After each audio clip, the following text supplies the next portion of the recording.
Here is a living wall. It's a vertical self-watering system for easily growing tropical houseplants in an unconventional way.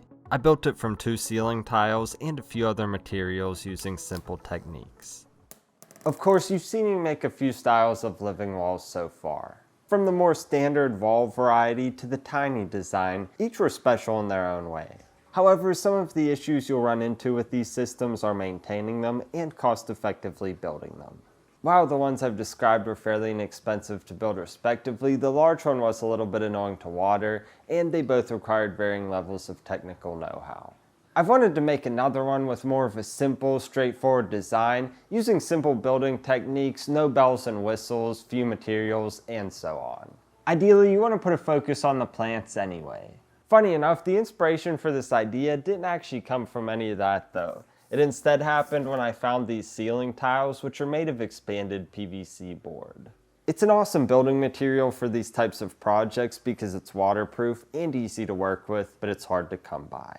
At least in my area. Needless to say, I was ecstatic to randomly find them at the hardware store at a good price in 2x2 and 2x4 sheets. When I saw these, the idea immediately materialized, and here we are. These PVC ceiling tiles were instrumental for this project, along with other accessible materials shown on screen. I often get asked for lists and links, so I'll leave those in the description if you're interested. To keep with the theme of simplicity, I won't be using power tools or anything like that either.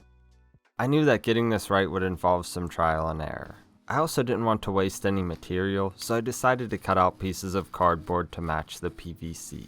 With these, I'd craft a mock-up version of the vessel for the living wall. Anytime I include pumps nowadays, I always oversize the water reservoir. Too many times have I gone with the minimum, which does work, but not for long. In no time, the pumps begin chugging, and I hate that sound. Needless to say, I made sure there would be plenty of room for that in this project.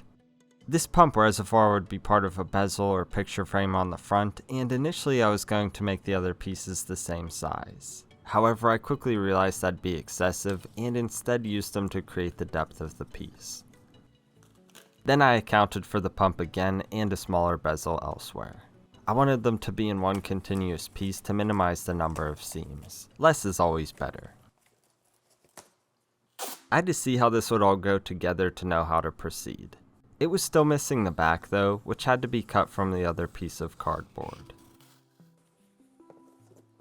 As you can see, with just a few pieces, it was already beginning to look like something. While I've used various materials to create plant pockets in the past, I felt it made the most sense to utilize what I was already building with to maintain simplicity. I cut out these strips to create an angled insert. Rather than calculate angles, I just marked what looked good on the sides of scraps.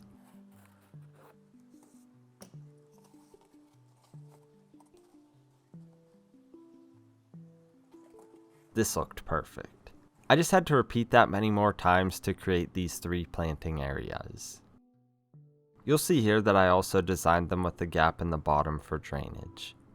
After getting them aligned and stuck in, it looked great. All I had to do then was account for the pump's cord. And here you have the proof of concept. I think it was really helpful to make it out of cardboard first because other than a rough idea of what I wanted to do, I didn't have a blueprint or anything like that, so I was just kind of going as I went, and rather than waste a bunch of PVC, this was the way to go. That said, I will adjust a few things with the final design, but I think this is a good starting point. While I could have copied the cardboard one for one, I felt it best to remeasure and double check for consistency. I just didn't want to make any mistakes. Luckily, cutting PVC board is easy. I prefer to take my time and pass over the board many times. It takes a while to get through, but there's no point in rushing the process. That's when things go wrong. Eventually the blade will reach the other side, and it lets you know with a satisfying snapping sound.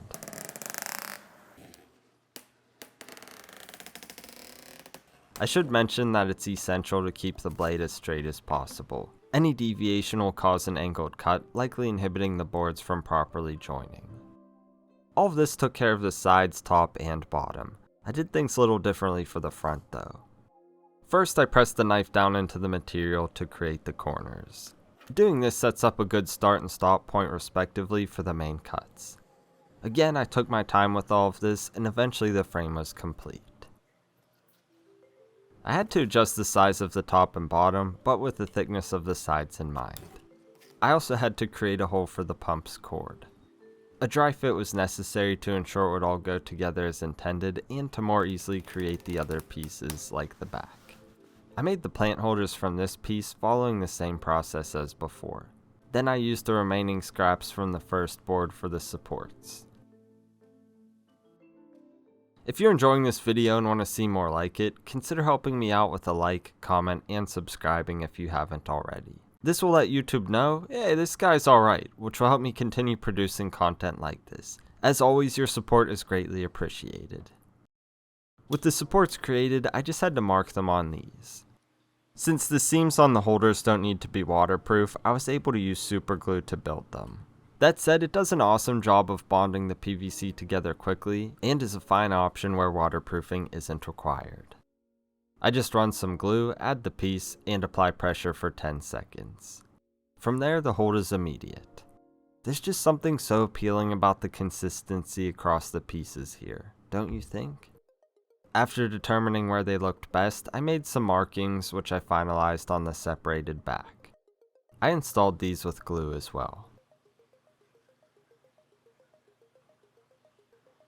I also decided to remove some of the top to offset the pump's cord later. I had a handful of scraps that could serve as bracing support. I just had to cut them down and account for them on the correlating pieces. I glued these in too. I also want to point out how I notched the supports for the bottom to stop water from being trapped. While I was at it, I figured I'd glue in the top since it wouldn't need to hold water. I later cemented the rest together. While glue bonds the PVC, this fuses it together to where it essentially becomes a single piece. This is what makes it become waterproof.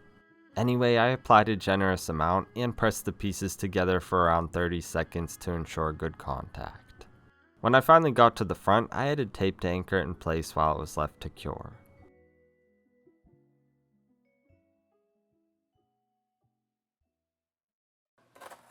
I'm really pleased with how this turned out, and I think it looks great, but it's only going to be as good as it looks if it holds water. I was eager to know if the basin would hold water, but it immediately began leaking. Luckily, I had these scraps and could mend the seam. I wanted to simply cement this piece over the entire bottom. That would have worked if there weren't inconsistencies. These kept it from laying flat and are likely the reason why it leaked to begin with. Instead, I had to cut off the bottom to accommodate new pieces. I made one that's the entire size of the bottom and duplicated it. I then modified the duplicate to account for the thickness of the walls. After gluing in new supports, I cemented this interior bottom and allowed it to cure before installing the exterior piece. This seemed like a better solution because both seams could work in tandem to provide a better seal. That was my hope at least. I let it sit for 3 days just to be sure, and it hasn't leaked. I'm ecstatic, because that means we can move on and get the irrigation system running. The irrigation system has two components, a pump and wicking rope. I began with the pump, which had to be modified. Its hookup was too large for an airline tube. The solution was simple, glue an airline connector to the inside of the hookup.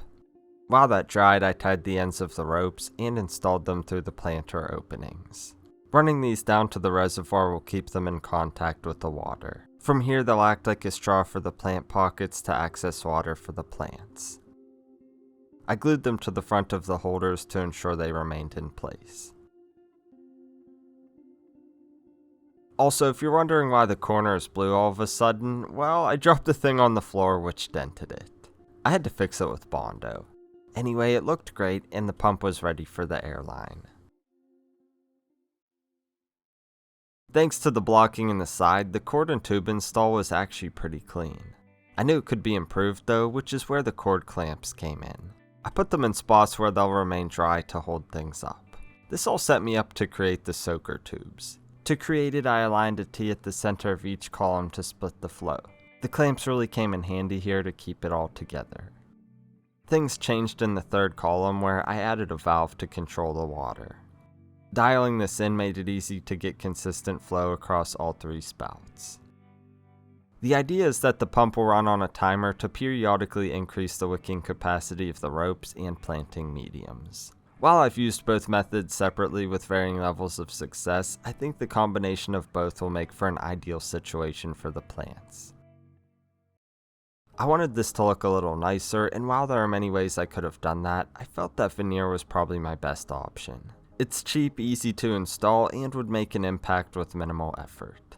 Plus, I could use all the same tools as before. I simply measured the planter and cut strips accordingly.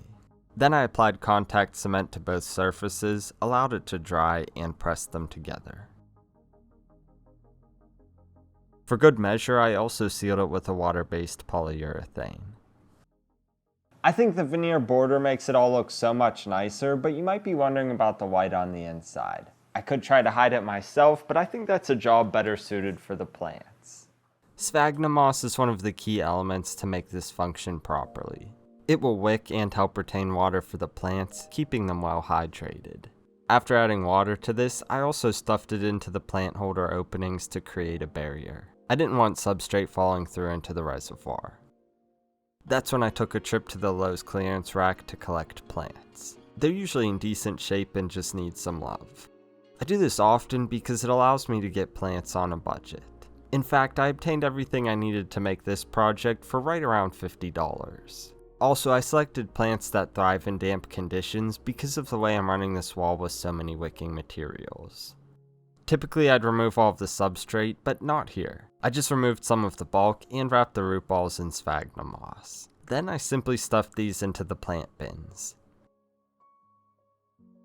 Since these were clearance plants, they needed some pruning as well. While I didn't do it here, and I'm honestly unsure why, it's actually easier to plant these from the bottom up. Because I didn't do it that way, I had to rework the plants several times. Anyway, it was a joy to see the plants fill the space, but this fern is what truly brought it together with much needed texture. I also ended up removing the Maranta entirely in place of more Fittonia. I like the look of the darker green. In no time it was full of life. I filled it up and allowed the pump to run for a few hours to hydrate the plants after their journey into this living wall. Earlier on, I cut down PVC to glue on the back for spacers. I added these to give the hangers something else to hold on to and to even out the bottom. I also installed some wall anchors for good measure since the system weighs a few pounds. I was excited to finally see it on the wall and running with water, but my joy was taken when I saw it leaking. The plant compartments filled too quickly, causing water to run down the leaves. Thankfully, the solution was extremely simple. I just had to add valves to the end of the tubes to dial in the flow to a quick drip. And that's how I made this living wall. Despite the leak issues, it was simple to build. I just had to do a little troubleshooting to get it dialed in. I think it's an appealing design, especially against the wall color, but I'm curious to know your thoughts. Even better is that I don't really have to do much with it other than trim plants and periodically top off water. The pump is running as you see it here, and it would be fine to run continuously, but it's probably unnecessary even with moisture-loving plants. That's why I have it set on a timer to run for 2 hours a day. That said, I'm unsure if that will be the ideal schedule, and we'll have to keep an eye on it. Either way, it will be awesome to see how this transforms and takes on a life of its own as the plants establish. All in all, I think this was a fun way to bring nature indoors, and it wasn't the first time I made a self-watering system. One of my favorites in that department was hands down the tabletop moss wall. However, if that's not really your thing, maybe you'd be more interested in seeing how I turned an IKEA display case into a greenhouse. Anyway, I thank you so much for watching, and until next time, Serpa Squad, take care and peace.